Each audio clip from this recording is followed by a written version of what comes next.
Hello, everyone. My name is Melanie Sisk, and I'm glad to be here today to share my story. I am a metastatic breast cancer patient advocate. I've been living with metastatic breast cancer for almost 4 years now. I was an early stage breast cancer patient back in 2016. So I had a reoccurrence, and I'm now living the life of I call myself a lifer. Some people consider themselves thrivers. So it's whatever you identify as.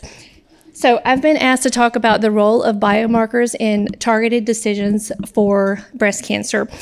And Dr. Ruiz gave us a good example of how we're getting more into precision medicine, and we're doing that as well in breast cancer as well. This is my disclaimers. This is my family. This is why I do what I do.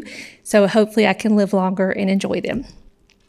So what are biomarkers? So the NCI says that biomarkers is a biological molecule, protein, DNA, or other molecule found in blood, other bodily fluids, or tissues that is a sign of a normal or abnormal process or a condition of a disease. And biomarkers in breast cancer. This is not an all-inclusive list. This is just some of the ones that I could come up with. So everyone probably knows about the estrogen receptor, the progesterone receptor, the HER2, the Ki-67. We also have tumor markers, the CA15-3, CA27-27, ESR1, PD-L1, as Dr. Ruiz was talking about in lung cancer, the PIK3 mutation, AKT, and PTEN. This is just a list of the ones that I could come up with. There are more. So how do we test for biomarkers? So the NCI says biomarker testing is a way to look for genes, proteins, and other substances called biomarkers or tumor markers that can provide information about cancer. So we can do that in two ways with breast cancer. We can do it with a biopsy of the tissue itself, or we can do it with blood for circulating tumor DNA, or also called liquid biopsy. And you can have that next generation sequencing done. So several of these tests can be done together. I've listed the biomarkers out separately, but several of them can be tested at the same time. And then what do biomarkers tell us? So they tell us and our healthcare team, if your cancer has a certain biomarker, that we can target it with a known therapy. So we have treatments that are FDA approved. We have off-label treatments. And then also there's a lot of clinical trials out there. So I encourage people, if you are a cancer patient, clinical trials are not your last resort. They're a good way to get medications approved. Just like with breast cancer, we have the CDK4/6 inhibitors that were approved in 2015. And so there were hundreds of women that were in these clinical trials testing these drugs. And so for that, we can thank them because now we have that treatment that's helping us live longer because of those women participating in those clinical trials. And there are some patients that are still on the CDK4/6 inhibitors that were on it during the trial. So the estrogen receptor. So we know that's a protein inside the cancer cell that binds to estrogen. So the main treatment for that, and this is in early stage and late stage, is endocrine therapy.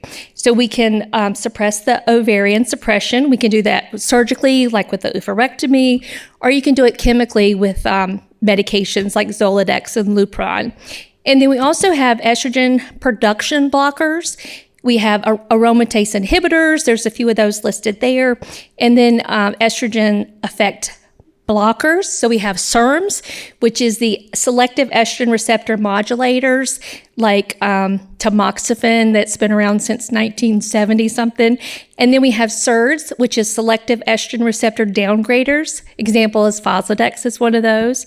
We also have serins, which are complete estrogen receptor antagonists, and those are in clinical trials right now. So if you are a breast cancer patient, that's optimistic. We have more drugs out there in clinical trials that hopefully will be able to treat us one day. And then also there's Protax, and that's kind of like a hybrid that you can program to attach to a specific target. And one of those is ARV-471, and that's in clinical trials as well too. There's probably a lot of other drugs out in clinical trials, but as far as estrogen blockers, this gives me hope that we have some more out there. And then, of course, the progesterone receptor. So we know that's a protein inside the cell that attaches to progesterone, but we don't have a target for it.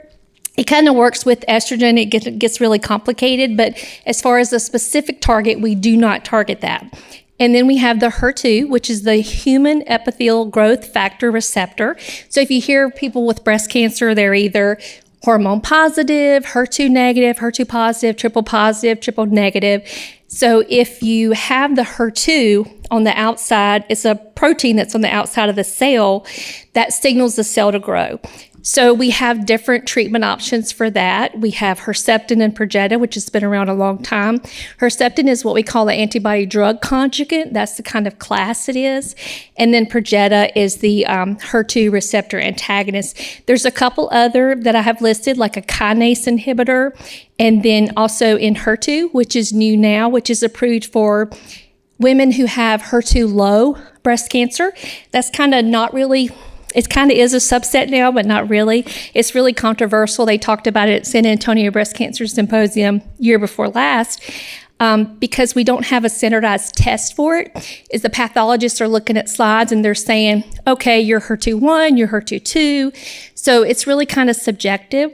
But for those of us who do have metastatic breast cancer, if we do have the HER2 low, that does give us another treatment option in HER2. And I have several friends that are on that right now. And then the Ki-67, that's a protein, and it helps with proliferation, and it's really just a prognostic biomarker. So it really, it may influence therapeutic decision-making for your doctor in different management strategies, but the aim is personalizing disease treatment. So really can't target it, but it will help your doctor, come up with a treatment plan for you. And then we have the tumor markers, which one of them is the CA15-3, and it's a protein made by breast cancer.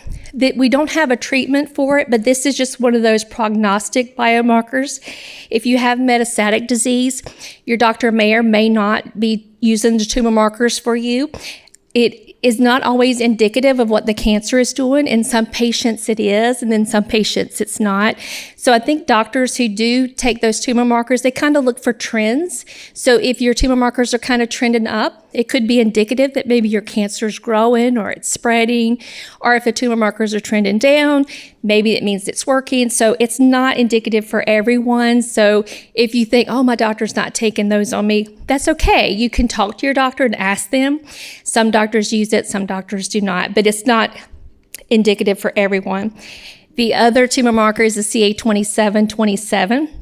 And that's the glycoprotein produced by the cancer cells as well. And that's another one that's prognostic. And then we have the ESR1.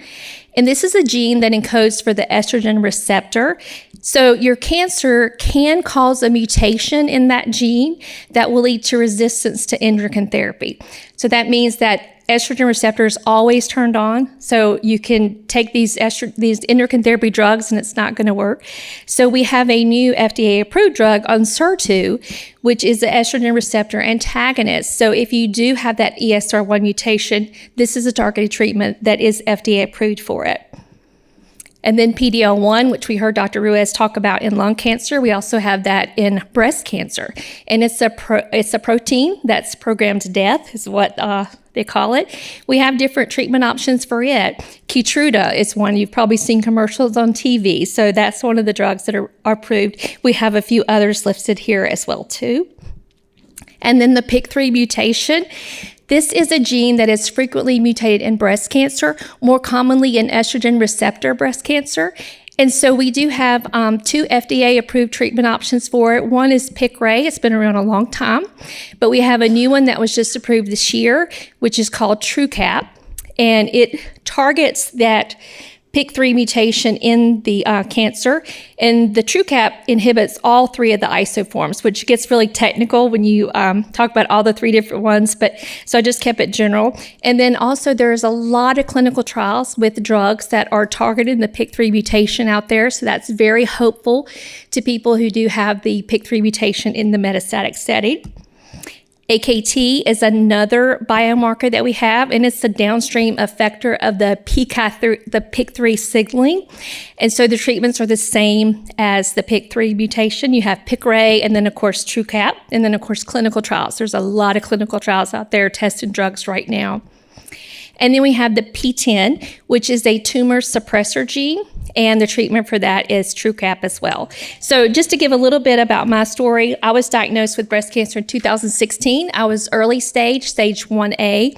Did everything I was supposed to do, was treated at an NCI designated cancer center, was told, go live your life, you're done. I was told I had less than a 5% chance of recurrence rate.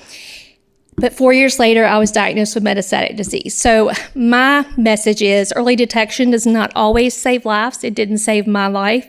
I did everything right, but I still was diagnosed with metastatic breast cancer. So what we know is that cancer cells can hide out in the bone marrow and turn itself off so the body doesn't recognize it as a cancer cell, so the body doesn't destroy it. And it can stay there for years. And then something happens. We don't know if it's something you come in contact with or something in your environment or just something in your own body that turns that cancer cell on. It wakes up and it's like, oh, I'm cancer. Let me go find me a place to live. And so in my case, it went to the bones. So estrogen receptor positive breast cancer, we know does have an affinity for the bones. So mine went to the bones. So most of us metastatic breast cancer patients, the first line of therapy that we usually have with hormone positive would, of course, be endocrine therapy. And then now with the CDK4/6 inhibitors, that's usually what we use in the first line setting. I'm personally on a CDK4/6 inhibitor now. I'm on my second different one. There's 3 out there. So the good news is you can change between different ones. They are doing that nowadays. And then, of course, me personally, I have the PIK3 mutation. I have had the Foundation 1 test, so I know that my cancer has the PIK3 mutation. One thing I will say about genomic testing, one of the researchers told me one time, talking about the liquid biopsy, you may have a pepperoni pizza. And if you take a bite out of that pepperoni pizza, you may only get cheese. But we know it's still a pepperoni pizza, right? So if you think about the liquid biopsy, those are 2 vials of blood looking over your whole blood in your body. So it may miss some things. In my case, it did not show the PIK3 mutation, which I had a tissue biopsy, and it did show the PIK3 mutation. So I believe we need to do testing, serial testing. Anytime you have progression with breast cancer, you need to have another test. It's possible you could develop the ESR1 mutation. So that's definitely something that I would recommend you talk to your doctor about. Anytime you have progression, hey, let's look. If your disease is steady, you're stable, you're not having any problem, it wouldn't be worth testing at that moment because you may not have any circulating tumor DNA floating around because you're stable. So I would definitely recommend anytime you have progression, have the next genomic testing done to see where your cancer is now. So, but I'm doing great. I'm on treatment. I'll be on treatment for the rest of my life. We know that breast cancer is not curable. And just to give you just a couple little things, in North Carolina, in 2024, American Cancer Society estimates that there'll be 11,190 new cases of breast cancer in North Carolina alone, and the deaths will be 1,450. And I know you've heard, if you look at 8 women in your life, one of those women will be diagnosed with breast cancer. That's the rates. Also, METAvivor estimates that of all the women that have breast cancer, between 20 to 30% will be metastatic. So we don't know how it could be years later, 4 years later, 1 year later, we don't know, but that's really high statistics. So I think we need to do more to find out why are we turning metastatic with breast cancer so we can end it. Thank you so much.